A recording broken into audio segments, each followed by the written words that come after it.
Please call. चलो ठीक है। I hope everyone is safe. Yes sir. ठीक है। चलो, हम लोगों ने लास्ट क्लास में क्या डिस्कस किया था? कौन बताएगा जल्दी से, क्या क्या टॉपिक्स डिस्कस किए थे?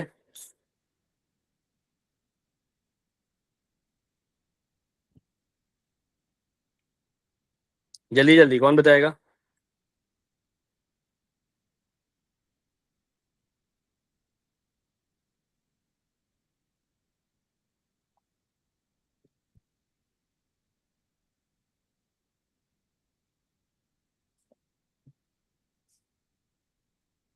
बताओ भाई, क्या किया था पिछली क्लास में हम लोगों ने?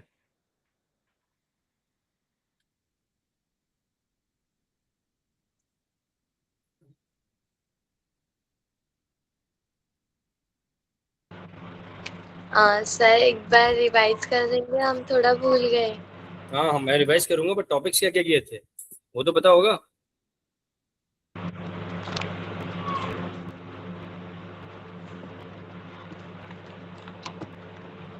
अरे चलो ठीक है, मैं बताता हूँ क्या टॉपिक्स किए थे हम लोगों ने। ठीक है, लास्ट क्लास में हम लोगों ने देखा था प्राकृतिक रचना, देखी थी हम लोगों ने।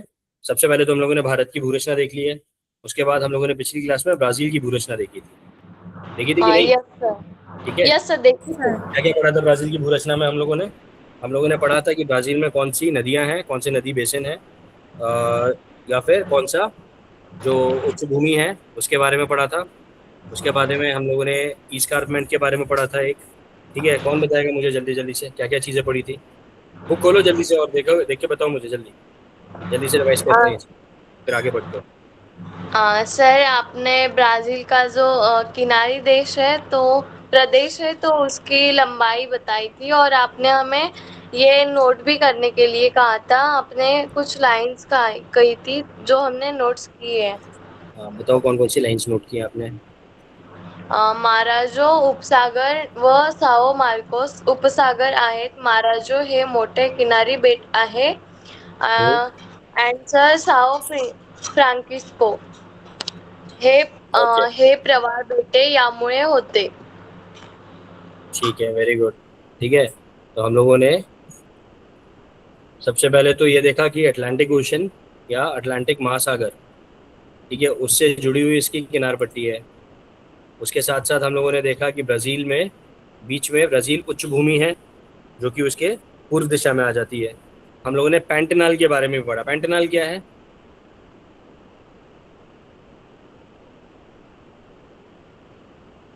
क्या सर? पैंटनाल। वो दलदल का प्रदेश है। वेरी गुड, दलदल का जो प्रदेश है उसको पैंटनाल बोलते हैं हम। ठीक है, उसके बाद हम लोगों ने ब्राजील का मैदानी प्रदेश देखा। ठीक है, ये जो मैदानी प्रदेश है उसका क्या नाम है, किस नाम से जाना जाता है मैदानी प्रदेश?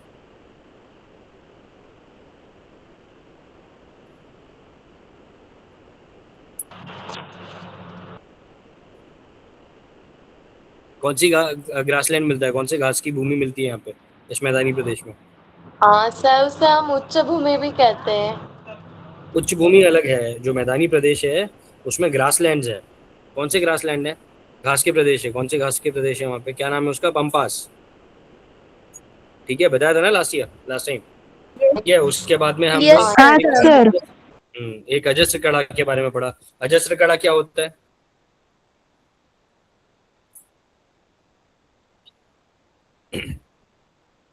अजस्र कड़ा कहाँ आ, पर है? सर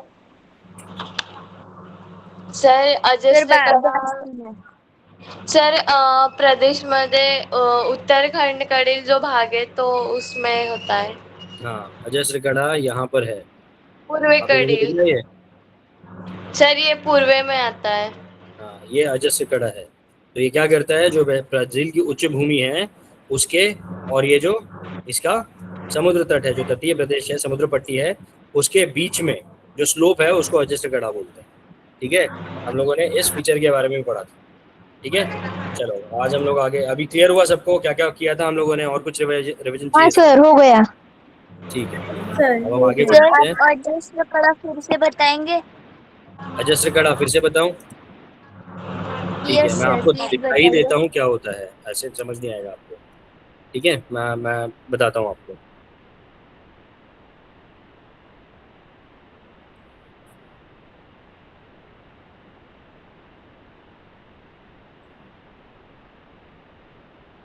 ये देखो,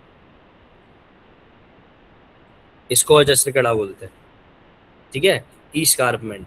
ये क्या करता है, ये जो ऊंची वाली भूमि है, ऊंचा वाला प्रदेश है, और ये जो नीचे सपाट मैदान है, उसके बीच का जो इंक्लिनेशन है, उसके बीच का जो स्लोप है, इसको अजस्त्र कड़ा बोलते हैं। ठीक है, इसको ईस्कार्पमेंट बोलते हैं। तो ये ना तो पहाड़ है, ना तो प्लेटू है, ना पठार है।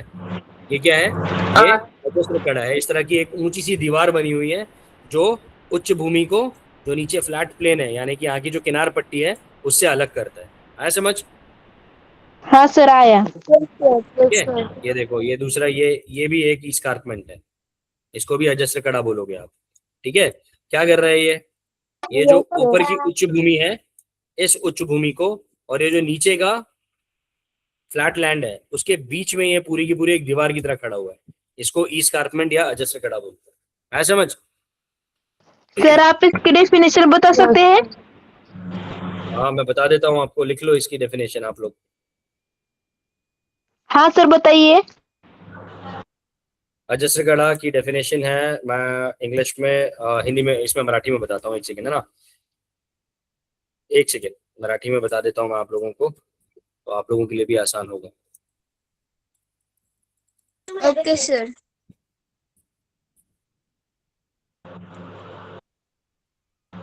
लिखो वहां पे।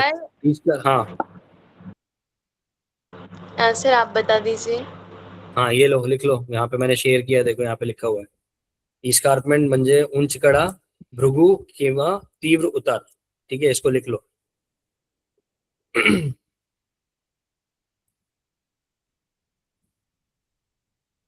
ठीक है, उसके नीचे अगर आपको ये भी लिखना है तो ये भी लिख सकते हो आप लोग।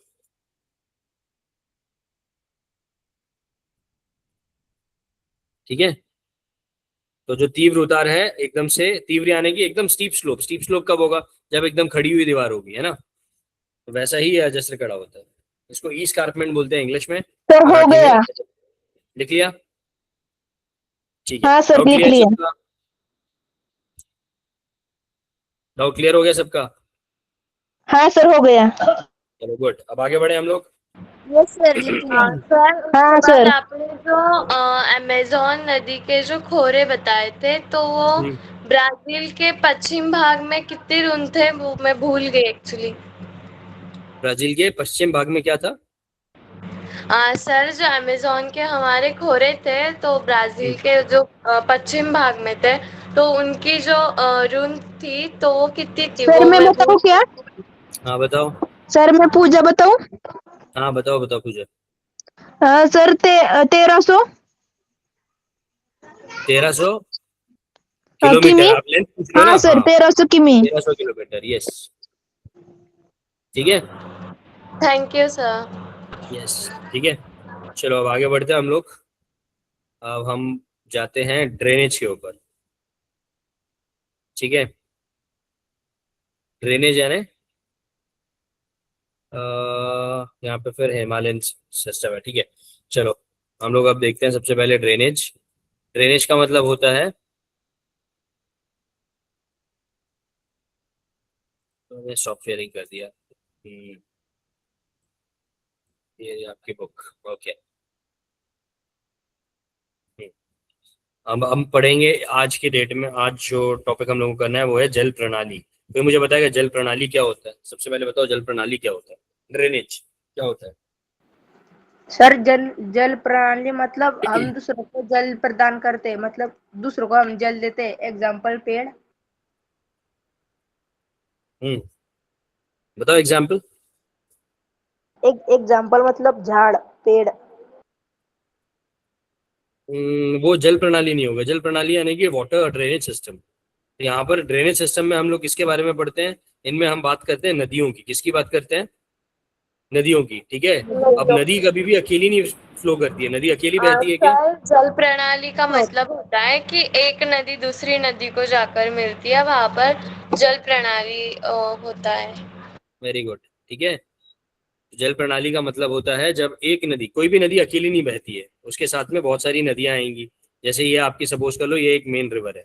ठीक है, उसके साथ में एक नदी यहाँ से आ रही है, एक नदी यहाँ से आ रही है, फिर कहीं और से आ रही है। तो ये सारी नदियां क्या करेंगी, अपना अपना पानी इसके अंदर डिस्चार्ज करेंगी, अपना सारा पानी इसमें मिला देंगी। और ये जो मेन रिवर है वो जाएगी समुद्र में जाकर मिल जाएगी।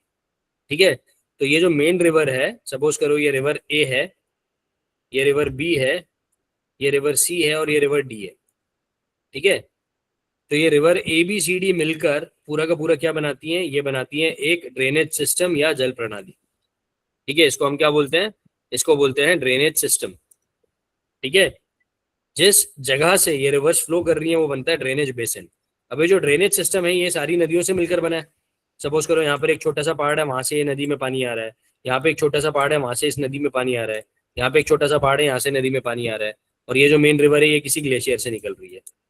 ठीक है, तो ये जो मेन रिवर है ये समुद्र में मिलने से पहले इसके अंदर जितनी भी नदियां आकर मिलेंगी वो सारी की सारी क्या होंगी, इस मेन नदी का जो सिस्टम है उसका पार्ट होंगी, उसको हम बोलते हैं जल प्रणाली। ठीक है, वैसे ही इंडिया के अंदर गंगा, ये एक जल प्रणाली है, गंगा रिवर सिस्टम बोलते हैं जिसको हम लोग। ठीक है, वैसे ही ब्रह्मपुत्र एक रिवर सिस्टम है, वो भी एक जल प्रणाली है।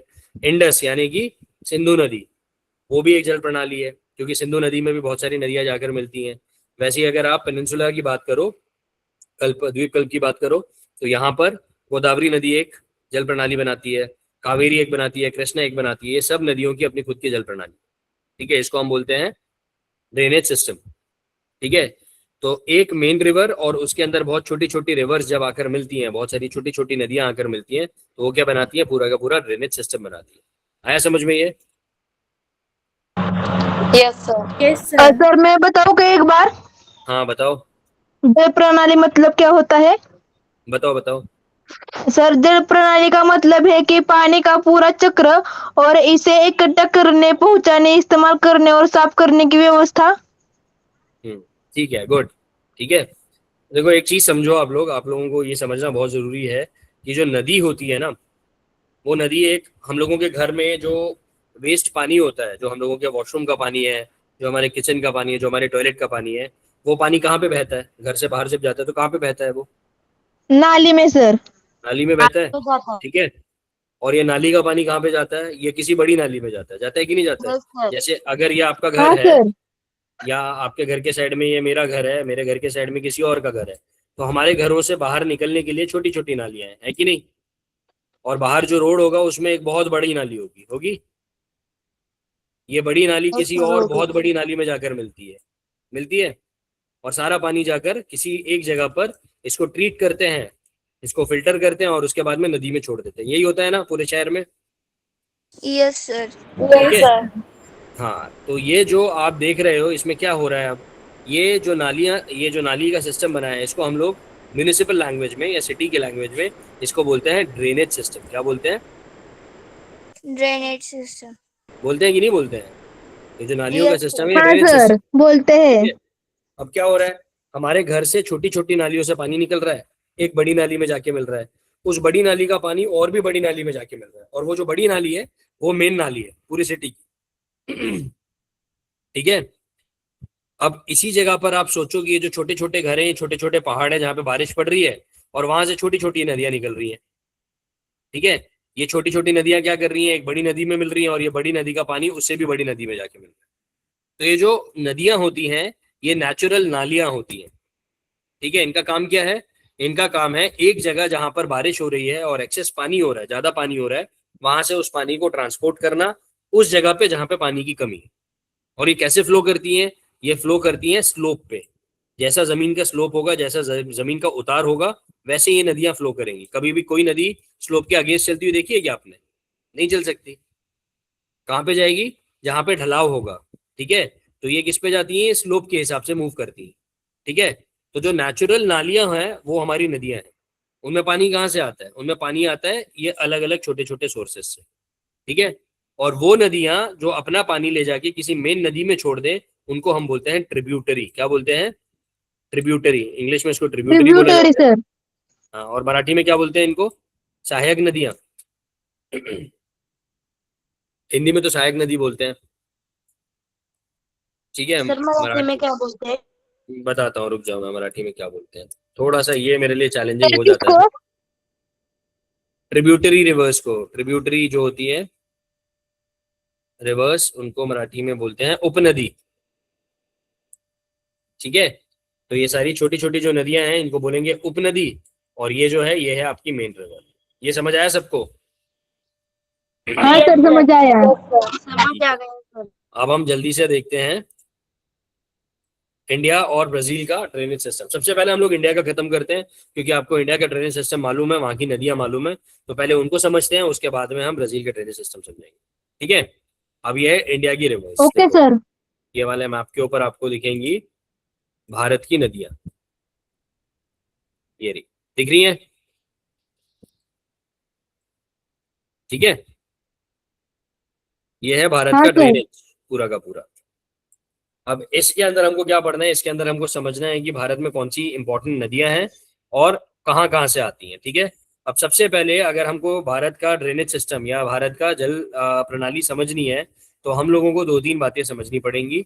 सबसे पहले तो हमको समझना है कि पूरा का पूरा जो भारत का प्रणाली ये है, जल प्रणाली है, इसको हम दो भागों में बांटते हैं।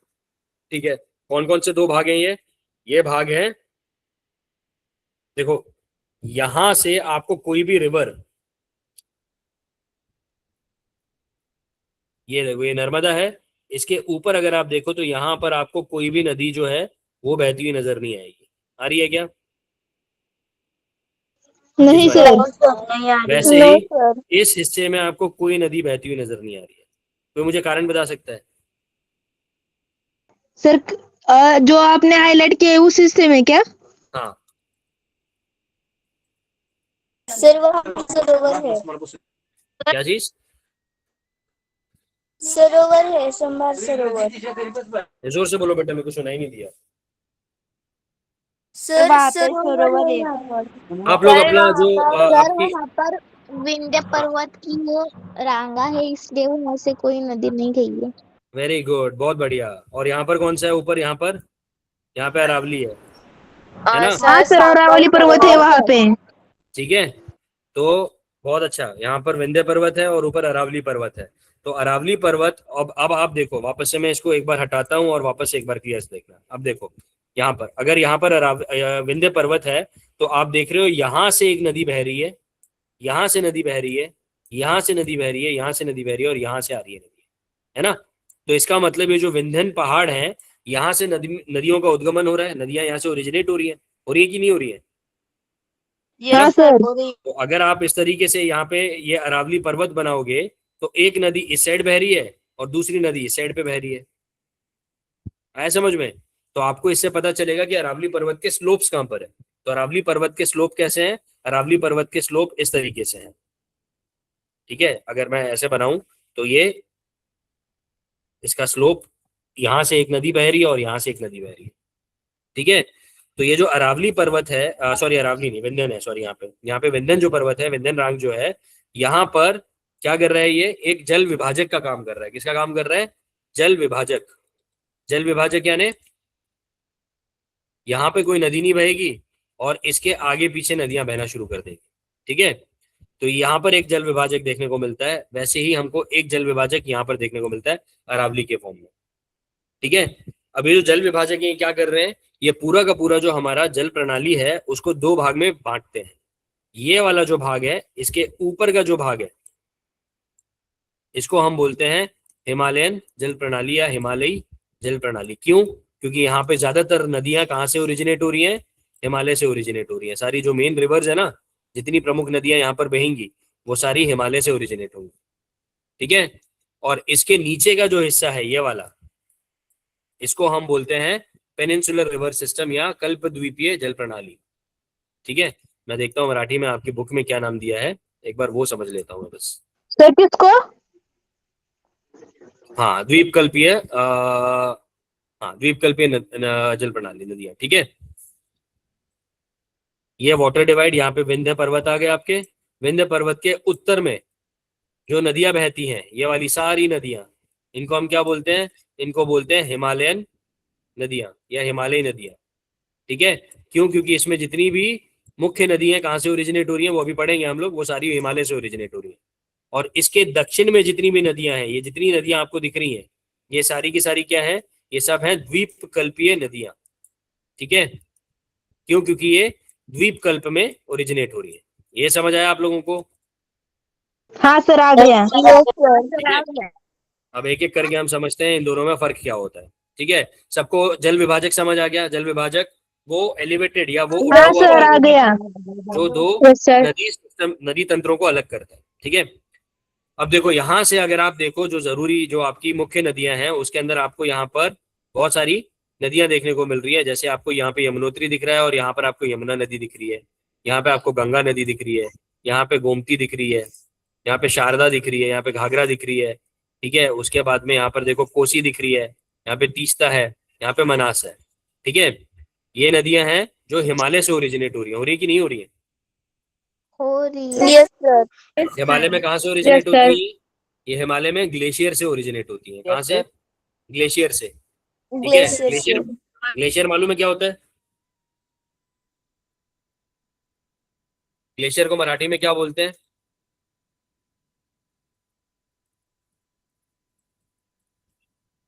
ग्लेशियर को सर मराठी में हिम नदी, हाँ बोलो। सर हिम नदी। हाँ, हिम नदी बोलते हैं। ठीक है, तो ये सारी की सारी नदियां कहाँ से ओरिजिनेट हो रही हैं? हिम नदी से। जो हिम नदियां कहाँ पे मिलती हैं हमको? हमको मिलती हैं हिमालय में। ठीक है, क्योंकि ये हिम नदी से ओरिजिनेट हो रही है तो इन नदियों में साल भर पानी रहता है। इन नदियों का पानी सूखता नहीं है गर्मियों में, इन नदियों में साल भर पानी रहता है। और क्योंकि यहाँ पे साल भर पानी रहता है इसी वजह से ये नदियां बहुत इंपॉर्टेंट हो जाती है हमारे लिए।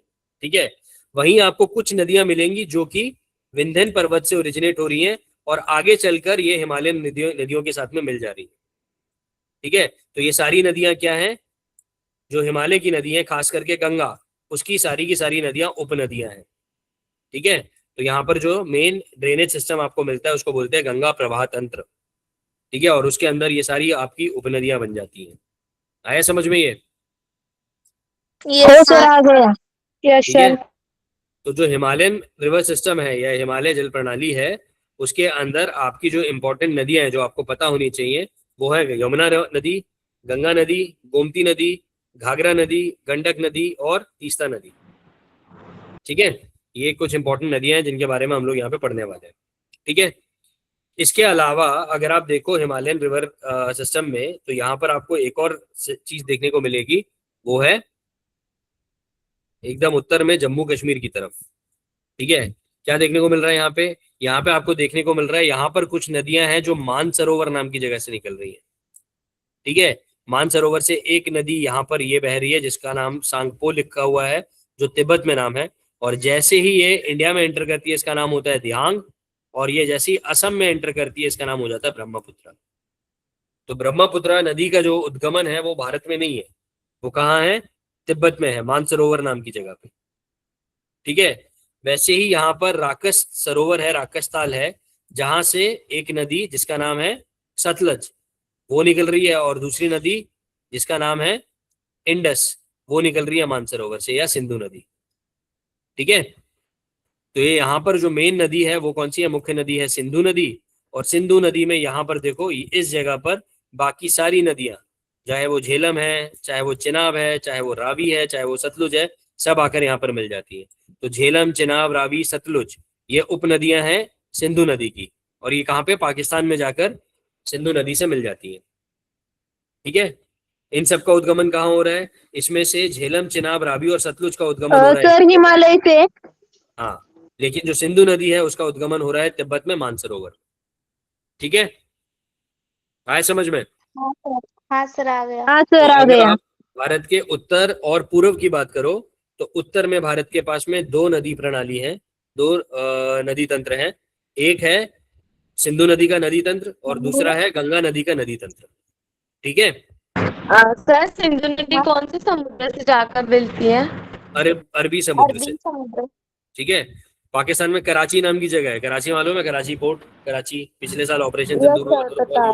Yes sir. हाँ, कराची में वो कराची नाम की जगह पे वो अरबी समुद्र में मिल जाती है। ठीक है, और sir Ganga? Ganga Bay of Bengal में, यहाँ पर गंगा, ये गंगा का डेल्टा है पूरा, ये सुंदरबन यहाँ पे, ये देखो ये रहा, ये त्रिभुज बन रहा है ना, ये गंगा का डेल्टा है। हाँ सर, मतलब बंगाल का उपसागर। हाँ, बंगाल का उपसागर, यस। है समझ? Yes sir. ठीक है, अगर आप पूर्व की बात करो तो पूर्व में जो नदी तंत्र है वो है ब्रह्मपुत्र का नदी तंत्र। तो ब्रह्मपुत्र की जो उपनदियां हैं उसके अंदर आपको मानस देखने को मिलेगी और दूसरी सुबनसिरी। ये दो मुख्य इसकी उपनदी है। एक उपनदी नीचे से आ रही है जिसका नाम यहाँ पर दिया नहीं हुआ है, तो आप लोगों के इसमें सिलेबस में होगा नहीं शायद। यहाँ पे दिबांग नाम की एक और नदी आती है, ठीक है, लोहित और दिबांग, वो नदियां भी इसकी उपनदी है, ठीक है। क्या सर, क्या नाम बताया? लोहित, लोहित नदी और दिबांग नदी। दिबांग अरुणाचल प्रदेश में उससे मिलती है और लोहित जो है वो मणिपुर से आती है, लोहित और दिबांग, ठीक है। ये दो नदियां हैं, आए समझ में ये? Yes sir. ठीक है। अब जो हिमालय से जो नदियां निकल रही हैं या जो हिमालयन ड्रेनेज है या नदी तंत्र है या जल प्रणाली है, उसमें क्या है, उसके अंदर आपको हमेशा पानी मिलेगा, साल भर पानी मिलेगा, ठीक है। क्यों? क्योंकि ये नदियां कहाँ से निकल रही है, ये नदियां हिम नदी से निकल रही है, ठीक है। और इसकी जो उपनदियां हैं, यहाँ पर जो मेन रिवर्स हैं उनकी जो उपनदियां हैं, जो ट्रिब्यूटरीज हैं इनकी, वो भी हिमालय से ओरिजिनेट होकर आ रही हैं, जो ऊपर की तरफ से आपको दिख रही है, ठीक है। Yes sir. यहाँ पे मैं नीचे स्क्रॉल करता हूँ तो आप लोगों को पढ़ने में भी आसानी होगी, ठीक है। Okay sir. ठीक है, आया समझ में ये? Yes sir. अब हम दूसरा सर। देखते हैं, यस सर। द्वीपकल्पीय नदियां। अब द्वीपकल्पीय नदियां जो हैं उनका ओरिजिन कहाँ से हो रहा है? उनका ओरिजिन हो रहा है, ज्यादातर द्वीपकल्पीय नदियों का ओरिजिन हो रहा है वेस्टर्न घाट से या पश्चिमी घाट से, ठीक है। यहाँ पर देखो आप, तो ये पश्चिमी घाट से ये नदियां निकल रही है। देखो ये गोदावरी यहाँ से निकल रही है, ठीक है। ये भीमा है तो यहाँ पे ये कृष्णा नदी है, यहाँ पे आपको कावेरी नदी दिख जाएगी, ठीक है। वहीं आपको यहाँ पे महानदी दिख जाएगी, ठीक है। तो ये जो चार इंपॉर्टेंट नदियां हैं, चार जरूरी नदियां हैं, महानदी, उसके बाद में गोदावरी, भी कृष्णा और कावेरी, ये सारी की सारी कहाँ पर आ रही हैं? इनमें से तीन नदियों का उद्गमन हो रहा है पश्चिमी घाट से। एक नदी का उद्गमन हो रहा है जो सेंट्रल हाईलैंड्स में हम लोगों ने पढ़ा था, तो ये क्या है, ये विंध्यन और सतपुड़ा पहाड़ है यहाँ पे, उनमें से इनका उद्गमन हो रहा है, ठीक है। दो नदियां हैं जो, बाकी सारी नदियां कहाँ से कहाँ पर बह रही हैं? बाकी सारी नदियां पश्चिम से पूर्व की तरफ बह रही हैं, लेकिन दो नदियां हैं जो पूर्व से पश्चिम की तरफ बहती हैं। जैसे कि यहाँ पे आपको दिख रही है ये नर्मदा नदी, ठीक है, ये रही ये नर्मदा नदी, नर्मदा, तापी, और मही। ये नीचे तापी नदी। और अगर आप, मैं इसको हटाऊं यहाँ पर, तो आप इनका यहाँ पर एरो भी दिया हुआ है जो बता रहा है कि इनका फ्लो कहाँ पर है। इनका फ्लो कहाँ से कहाँ पर है? इनका फ्लो है पूर्व से पश्चिम की तरफ, ठीक है। ये इसलिए क्योंकि ये किसके थ्रू फ्लो कर रही है? ये फ्लो कर रही है रिफ्ट वैली के थ्रू फ्लो, ठीक है। आपको याद है, आप लोगों ने 9th में एक चैप्टर पढ़ा होगा, जो पहला चैप्टर है आपका, उसके अंदर आप लोगों ने पढ़ा होगा ब्लॉक माउंटेन्स के बारे में, ठीक है, या रिफ्ट वैली के बारे में, ठीक है। रिफ्ट वैली को क्या बोलते हैं मराठी में? घट पर्वत जब बनते हैं तो वहां पे एक बड़ा सा रिफ्ट बनता है ना, यस सर। क्या बोलते हैं उसको? सर वो नहीं पता। सर उगम स्थान। नहीं नहीं, उगम नहीं, उसको बोलते हैं खचदरी, ठीक है। खचदरी क्या पढ़ा है ना आप सर? लोगों ने? हाँ सर, पढ़ाई खचदरी, करी। हाँ हाँ, सर पढ़ा है। खचदरी बोलते हैं उसको। तो ये दोनों नदियां जो हैं ये खचदरी से पास होती हैं, इसी वजह से ये पूरब से पश्चिम की तरफ फ्लो कर रही हैं। आया समझ? Yes sir. हाँ सर, आ गया समझ यस में। सर। ठीक है। और जो आपकी सर द्वीप, सबसे लंबी नदी कौन सी है? भारत में, सर गंगा। भारत में यस सबसे सर, लंबी नदी गंगा है। भारत में। हाँ, वैसे अगर देखा जाए तो ब्रह्मपुत्र है, लेकिन ब्रह्मपुत्र भारत में उसकी लेंथ बहुत कम है। सर ब्राजील में कौन सी बड़ी है? सर सबसे मैं बड़ी नदी बताऊँ? कौन सी? सर ब्राजील में अमेज़न देखो, रिवर है ना? Sir Amazon. दो चीजें होती हैं, एक होता है सबसे बड़ी नदी और दूसरा होता है सबसे लंबी नदी, ठीक है। लंबी यानी लंबाई में कितने किलोमीटर चल रही है, और बड़ी यानी कितना पानी वो कैरी कर रही है अपने साथ, उसके अंदर कितना वॉल्यूम है पानी का। तो दुनिया की सबसे बड़ी नदी जो सबसे ज्यादा वॉल्यूम ऑफ वाटर कैरी करती है वो है अमेजोन। और अमेज़न। दुनिया की जो सबसे लंबी नदी है, जो डिस्टेंस सबसे ज्यादा ट्रैवल करती है, वो है ब्लू नाइल, नील नदी, इजिप्ट में, ठीक है। Okay sir.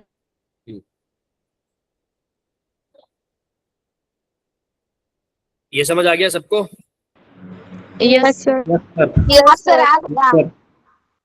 ठीक है, अब ये द्वीपकल्पी नदियों के अंदर हम लोगों ने 4 नदियों के बारे में पढ़ा। इन 4 नदियों में सबसे जो जरूरी नदियां हैं वो कौन कौन सी हैं? सबसे जरूरी नदी है आपकी गोदावरी, कृष्णा, कावेरी और महानदी। इसमें 2 और नदियों के बारे में पढ़ा, नर्मदा और तापी, जो खचदरी से बहती हैं और कहाँ पे कहाँ जाती हैं? ये जाती हैं पूर्व से पश्चिम की तरफ, यानी कि ये ईशान्य नैऋत्य दिशा से बहती हैं। ठीक है ना? आए समझ में? हाँ यस अब सर। द्वीप यस सर। अब जो ये द्वीपकल्प नदियां हैं, इनके अंदर जो पानी है वो गर्मियों में कम हो जाता है। क्यों? क्योंकि इनका जो सोर्स है, इनका जो उद्गम है वो कहाँ से हो रहा है? पश्चिमी घाट से हो रहा है, और बारिश की वजह से हो रहा है। तो अगर ज्यादा बारिश पड़ेगी तो इन नदियों में ज्यादा पानी बहेगा, अगर कम बारिश पड़ेगी तो इनका पानी कम हो जाएगा। यहाँ पर हिमनदी नहीं है, यहाँ पे वर्षा की वजह से या बारिश की वजह से इनके पास में पानी आ रहा है। और गर्मियों के महीने में वैसी बारिश नहीं पड़ती, तो इनके अंदर जो पानी है उसका जो वॉल्यूम है, जो पानी का लेवल है, वो कम हो जाता है। ठीक है? लेकिन जो उत्तर भारत में नदियां बह रही हैं, जो हिमालय से ओरिजिनेट होकर आती हैं, उनके अंदर पानी की कमी नहीं होती है। क्यों? क्योंकि वो हिमनदी से आ रही है। आए समझ में? ये सबसे बड़ा इनके बीच में पॉइंट ऑफ हाँ सर। डिस्टिंक्शन है, सबसे बड़ा डिफरेंस है। ठीक है? क्लियर? Yes sir. अब देखो, अब हम लोग देखते हैं सबसे पहले कि नदियां, ये जो नदियों के बारे में हमने पढ़ा है भारत की, इसमें सारी नदियां, जो जितनी भी नदियां आप देखोगे, वो सारी की सारी कहाँ जाकर मिल रही हैं? वो सारी जाकर मिल रही हैं बे ऑफ बंगाल में, या बंगाल सा उपसागर में। देखो, ये सारी नदियां यहाँ पे डेल्टा बना रही है ना? यहाँ पे डेल्टा, यहाँ पे डेल्टा, यहाँ पे डेल्टा, तो ये सारी नदियां यहाँ पर जा रही हैं। सिर्फ कुछ जरूरी नदियां हैं, 3 या 4, जो कि कहाँ पे जाती हैं? अरबी समुद्र में जाती हैं। जैसे कि आपको यहाँ पे तापी दिख रही है, यहाँ पे नर्मदा दिख रही है, यहाँ पे माही नदी दिख रही है, और यहाँ पे साबरमती दिख रही है। ठीक है? तो ये कुछ 3-4 नदियां हैं जो अरबी समुद्र में जाकर मिलती हैं। बाकी सारी जो नदियां हैं वो कहाँ जाती हैं?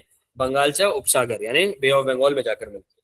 इसके पीछे सीधा सा कारण है, मैंने आपको 3D इमेज दिखाया था इंडिया के मैप का, तो वो जो मैप आपने देखा है उसमें इस तरीके का स्लोप होता है। अगर ये वेस्टर्न घाट से, तो इस तरीके का स्लोप है हमारा। यानी भारत का जो उतार है वो कहाँ पर है? पूर्व से पश्चिम से पूर्व की तरफ है। ये पश्चिम है और ये पूर्व है ना? तो इसकी वजह से सारी नदियां कहाँ पर फ्लो करती हैं? पश्चिम से पूर्व की तरफ फ्लो करती है। ठीक है? Yes sir. आया समझ में सबको? हाँ सर, समझ में आ गया। हाँ सर। कोई सर डाउट इसमें? सर एक नहीं मिनट। सर। ठीक है, चलो अब जल्दी से हम लोग देखते हैं ब्राजील की जल प्रणाली। अगर भारत की जल प्रणाली समझ आ गई है तो अब ब्राजील की जल प्रणाली आसानी से आप लोगों को समझ आ जाएगी। ठीक है? यस। यह है ब्राजील की जल प्रणाली। ठीक है? अब जो ब्राजील की जल प्रणाली है उसमें आप देखो तो इसके अंदर भी, ब्राजील में भी हम लोगों ने क्या देखा था? इसका जो ढलान है वो कहाँ की तरफ है? इसका ढलान भी पूर्व पश्चिम से पूर्व की तरफ है, तभी अमेजोन रिवर जो है वो पश्चिम से पूर्व की तरफ जा रही है। ठीक है? तो यहाँ पर जो सबसे जरूरी जल तंत्र है वो किसका है? वो है अमेजोन का। ठीक है? अमेजोन जो है उसका जो ओरिजिन है, उसका जो हेड वाटर्स है, या वो जहां से शुरू होती है, ठीक है, यानी कि उसका जो उद्गम होता है, ये रहा उगम जिसको बोलते हैं, वो कहाँ पर है? वो एंडीज पहाड़ों में है। ठीक है? एंडीज पहाड़ों में, कहाँ पर? एंडीज पहाड़ जो पेरू नाम की कंट्री है वहां पर है। ठीक है? तो वहां से इसका उद्गमन होता है। एक बहुत लंबा डिस्टेंस ये चलती है, और यहाँ पर जो अमेजोन का जो चैनल है वो मतलब इतना चौड़ा है कि वो सबसे ज्यादा पानी लेकर एक जगह से दूसरी जगह जाती है। ठीक है? अगर आप देखो यहाँ पर, तो अमेजोन के पास भी काफी सारी उपनदियां हैं। ठीक है? जैसे यहाँ पर आपको ब्रांको नदी दिख रही है। ठीक है? ये ब्रांको नदी है। आपको नेग्रो नदी दिख रही है। ठीक है? उसके अलावा नीचे से आपको यहाँ पे मदेरिया नदी दिख रही है। ठीक है? ऊपर की तरफ यहाँ पे पारू नदी दिख रही है। और ये सब जाकर कहाँ पर मिलती हैं? ये जाकर समुद्र में मिलती है, अटलांटिक ओशन में। कहाँ पे? मराजो बेट पे। ठीक है? ये हम लोगों ने पिछली बार देखा था।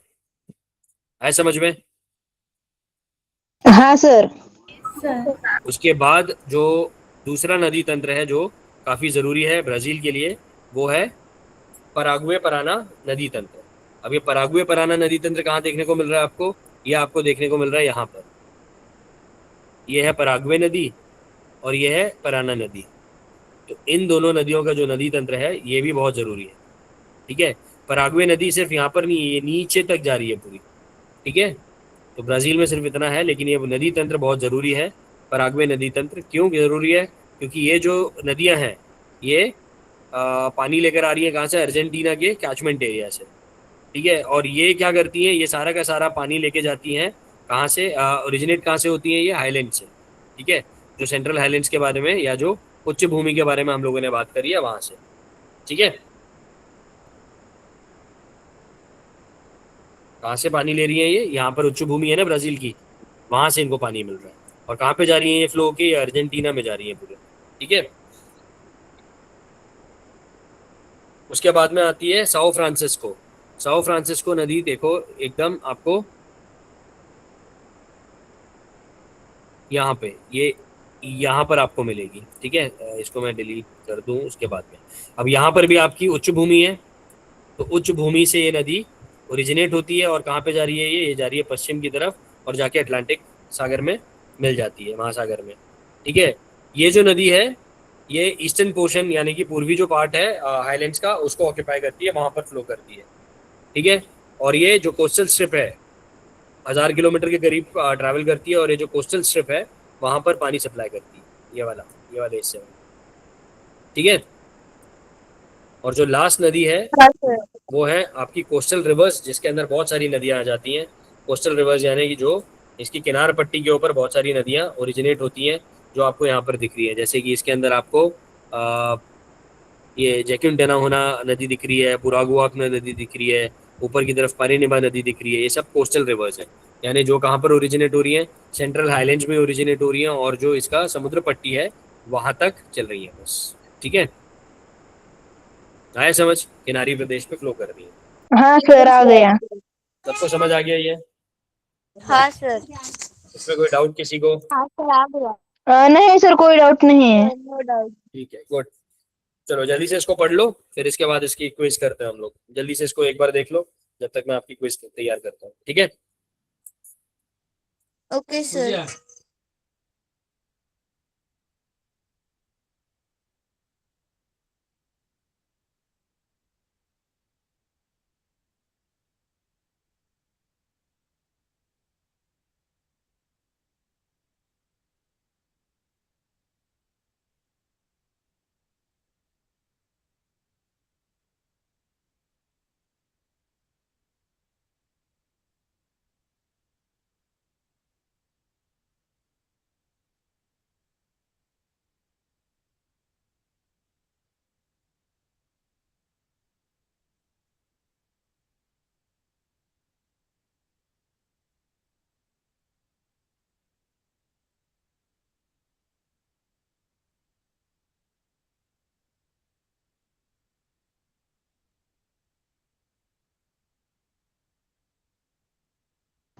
सर पढ़कर हो गया। हो गया सबका पढ़ के? हाँ सर, हो गया। चलो वेरी गुड। अब आगे बढ़ते हैं हम लोग। 1 सेकंड, मुझे 2 सेकंड दो बस। हम लोग क्विज शुरू करता हूँ, फिर जल्दी से क्विज खत्म करेंगे हम लोग। ठीक है,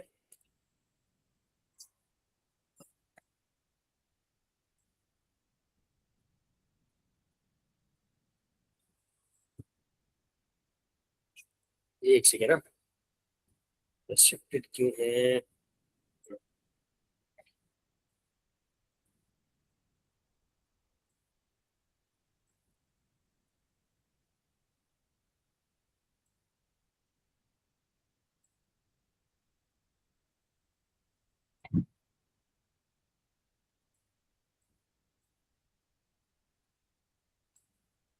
ठीक है, चलो मैं अभी क्विज शुरू करता हूँ, जल्दी जल्दी से खत्म करेंगे क्विज हम लोग।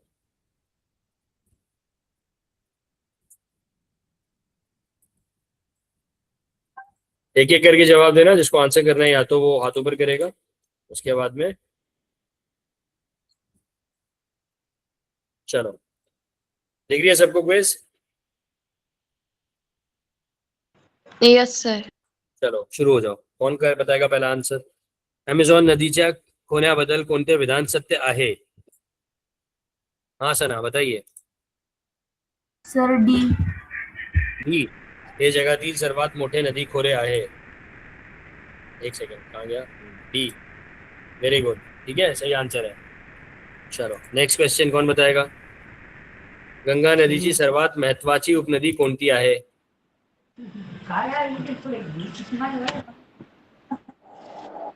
यमुना. यमुना. ठीक है, वेरी गुड. ठीक है, सबसे जरूरी है, सबसे बड़ी है और सबसे जरूरी है. सिंधु नदीच्या उपनद्यांचा योग्य गट कोणता आहे? कौन सा ग्रुप है जो सबसे योग्य है? अभी मैंने आपको बताया था. सर नर्मदा, किसने बताया? गोदावरी. नहीं, गलत है. सर गोदावरी नहीं. शंकर नर्मदा, बताओ. तापी, माही. एक ऑप्शन नंबर बी. शंकर ने हाथ ऊपर किया हुआ है, वो बताएंगे. बताओ. Option B. Option B. B, Jhelum, Chenab, Ravi, Beas, Sutlej. Very good, सही आंसर है. गोदावरी, कृष्णा, कावेरी सिंधु से कैसे मिली हुई है? सिंधु नदी कहाँ से ओरिजिनेट होती है? मैप में देखो. सिंधु नदी ओरिजिनेट हो रही है तिब्बत में, मानसरोवर से, है ना? और उसके बाद हाँ, संस्कृति. ओके, सॉरी, आपने वो अपने शायद फोन किसी और का यूज कर रहे हो, इसी वजह से. ठीक है, यस. ठीक है, तो सिंधु नदी कहाँ से ओरिजिनेट हो रही है? सिंधु नदी ओरिजिनेट हो रही है तिब्बत में. और कहाँ से फ्लो कर रही है वो? कश्मीर से. तो वहां पर गोदावरी, कृष्णा, कावेरी कैसे आ जाएंगी?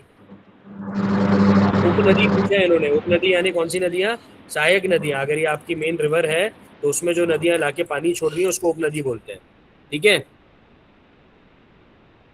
हाँ, रेज हैंड. हाँ, किसने हैंड रेज किया था अभी? ये सही आंसर है. झेलम, चिनाब, रावी, ब्यास और सतलुज. चलो अगला क्वेश्चन कौन बताएगा? भारतातील पश्चिम वाहिनी नद्यांचा गट निवडा. पश्चिमी वाहिनी यानी जो पश्चिम की तरफ जा रही है. अभी डिस्कस किया हम लोग. कौन सी नदी है? नर्मदा आणि तापी. नर्मदा आणि तापी. Very good. ठीक है, चलो अगला. अमेझॉन नदीचा उद्गम कुठे होतो? कहाँ पे होता है? ब्राझील सना. ब्राजील ऑप्शन उच्च भूमी. क्या? Option B. Option B, sir Andes Peru. Andes पर्वत पेरू. Very good. एंडीज पर्वत पेरू. ऑप्शन बी सही आंसर है. उच्च भूमि में नहीं होता. उच्च भूमि कहाँ पर है ब्राजील की? वो तो सेंटर में है, पश्चिम की तरफ है, पूर्व की तरफ है. और ये पश्चिम में इसका उद्गम हो रहा है कि नहीं? ठीक है, तो कहाँ से हो रहा है? एंडीज से हो रहा है. ठीक है, चलो. साओ फ्रांसिस्को नदी बदल काय विशेष आहे? साओ फ्रांसिस्को अभी लास्ट में पढ़ा हम लोगों ने. क्या क्या है उसमें विशेष?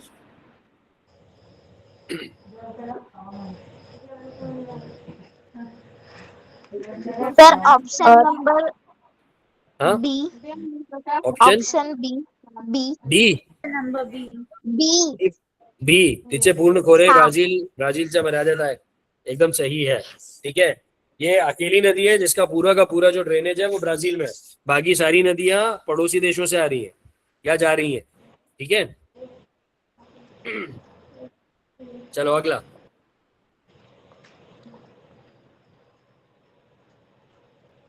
अमेझॉन नदीच्या मुखाशी त्रिभुज प्रदेश ऑप्शन का सी. आढळत नाही. ये मैंने आपको ऐसे बताया था. हाँ, क्यों? Option C. Option C. C.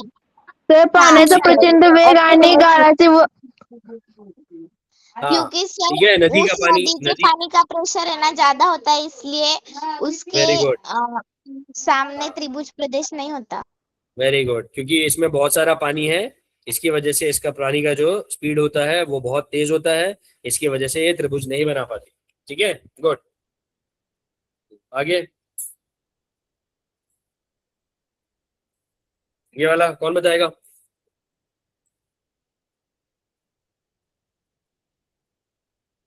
Sir option सी.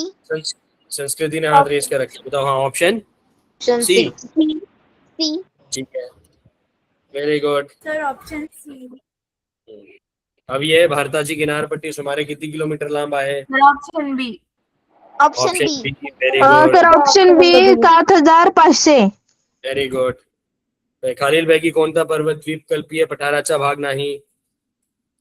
कौन सा पर्वत द्वीपकल्पीय पठार का भाग नहीं है? हिमालय. हिमालय। Very good. हाँ अरावली सर, है, हिमालय। अरावली है क्योंकि अरावली इसकी नॉर्थ वेस्टर्न बाउंड्री बताता है, उत्तर पश्चिमी बाउंड्री। ठीक है, चलो ब्राजील की किनार पट्टी हमारे कितनी किलोमीटर लंबा है? Option D. Option D 7400। Option D yes sir, sir, 7400 kilometre. Brazil की जो किनार पट्टी है वो भारत की किनार पट्टी से कम है। चलो अगला, पंजाबच्या मैदानी प्रदेशाचा उतार कोणत्या दिशेला आहे? कहाँ पर होगा? Option B. Option sir B. Option C. B B. सोच के बताओ, सर मैप देखो, ऑप्शन मैप देख सी। के बताओ। Option sir option C. B. Option D. D D गलत है बेटा, ऑप्शन बी होगा। तभी तो आपकी रावी, सतलुज, सर ब्यास मैं सारी रिवर ऑप्शन जो है, बी ही बोली थी। किसी ने तो डी बोला था इसलिए मैंने डी कर दिया। देखो उसका स्लोप जो है पश्चिम की तरफ है, तभी रावी, सतलुज, ब्यास जो है वो पाकिस्तान की तरफ जा रही है। आए समझ? क्योंकि उसका स्लोप हाँ कहाँ पर सर। है? पश्चिम की तरफ है। ठीक है, चलो नेक्स्ट। ये देखो जल विभाजक मैंने अभी आपको बताया था, तो कौन सी पर्वत रांग सर, को जल हिमालय। विभाजक? हिमालय कैसे सर जल विभाजक? Option B. B B. पश्चिम घाट। सर पश्चिम घाट पश्चिम जल घाट। विभाजक। हाँ सर, पश्चिम घाट। ठीक है, कौन सी नदियों में? जो अरबी समुद्र में जा रही है, और वो नदियां जो बे ऑफ बंगाल में जा रही है उसके बीच में। पूर्व। ठीक है, हाँ।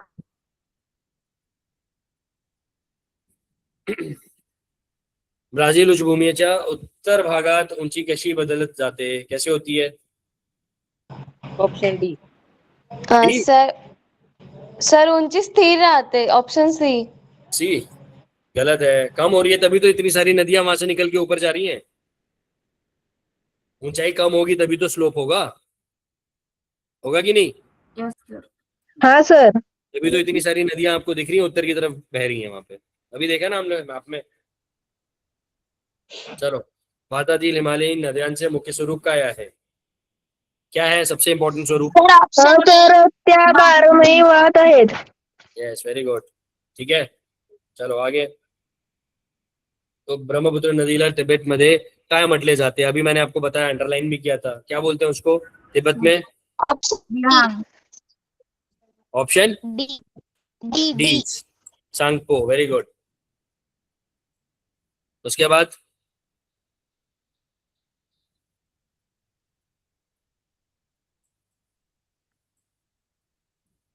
द्वीपकल्पीय सर नद्यांचा भाग। Option B. B. Sir option B चा प्रामुख्याने पावसावर बी अवलंबून असतात।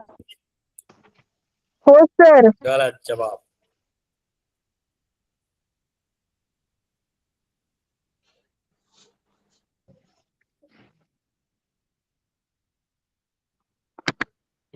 ये है इसका सही आंसर। ठीक है, चलो।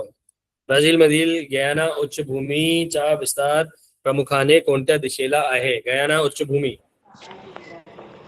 Sir option B. सर उत्तर। B. B. Very good. Sindhu नदी शेवटी कोणत्या समुद्राला जाऊन मिळते? इसका तो अरबी जवाब मैंने ही समुद्र। आपको बता दिया। अरबी समुद्र। सर, अरबी अरबी समुद्र। समुद्र। Option C. Very good. ठीक आहे, लास्ट क्वेश्चन। अंदमान आणि निकोबार द्वीपसमूहाची उत्पत्ती कशी झाली आहे? भूकंप। भूकंप? भूकंप से नहीं। ज्वालामुखी क्रिया। ए ए। सही जवाब। अरे ये नहीं है बाबा। नदी सॉरी। के नदी सर, नदी से कैसे? ज्वालामुखीय क्रिया।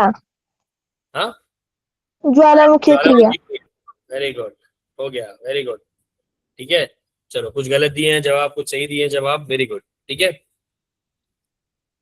ओके चलो नेक्स्ट क्लास में मिलते हैं। नेक्स्ट क्लास में हम लोग नया चैप्टर शुरू करेंगे। Okay, okay sir, thank you. Thank you sir. Thank you sir. Thank you sir. Bye sir.